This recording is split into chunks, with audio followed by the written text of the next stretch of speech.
I start out with a personal anecdote that probably never happened, but which is engaging enough to distract bystanders from their phones. I elaborate, shifting into any one of today's buzzword issues. If it's sexism, I talk about stuffing my bra. If it's racism, I talk about stereotypes. If it's weightism, I talk about consumerism and the price of a Tesco pack of 5 donuts being 65p while a sandwich is almost £3. Then I break off to get the listeners lost in highly metaphorical floral language, so it's perhaps still a poem in the greedy eyes of my YouTube subscribers. My tone is creeping, aspiring, but at least it sounds pretty. Note here the simile, niche with soft imagery, building like a ball of frayed twine through a macro lens, and the rhythm drops here.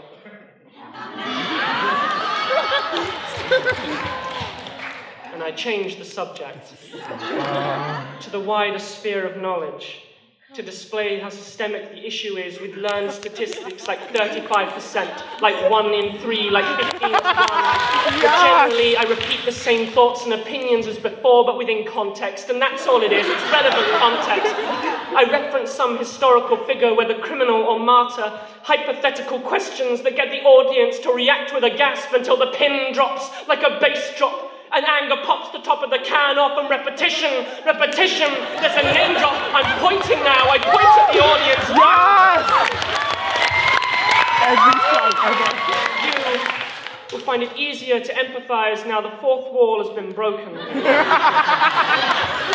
It's a basic trick I learned when I was 10. My voice breaks. To show that I show emotion. Sometimes if I'm too worked up, I'll stumble on a word. But it feels real to you.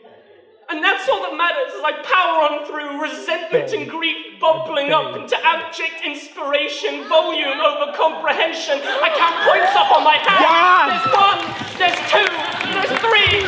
The examples are getting contrived now, so I stop, but the intensity rises, getting the audience invested in my personal interest. The wild non-fictional is equally unoriginal as those that came before, to such a point that even this piece has at least 3 predecessors I could find on YouTube. When a child walks to a template, we don't proclaim them geniuses. So why is so much slam poetry, crayons coloured in controversy to street trash painted gold, when there's good shit left out going cold? Whatever happened to originality? Why can't I get inspired anymore?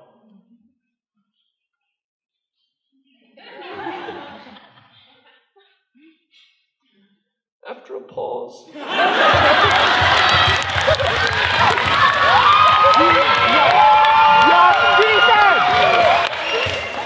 After a pause, I trail off with exasperated energy and round off my whole performance Stephen did that.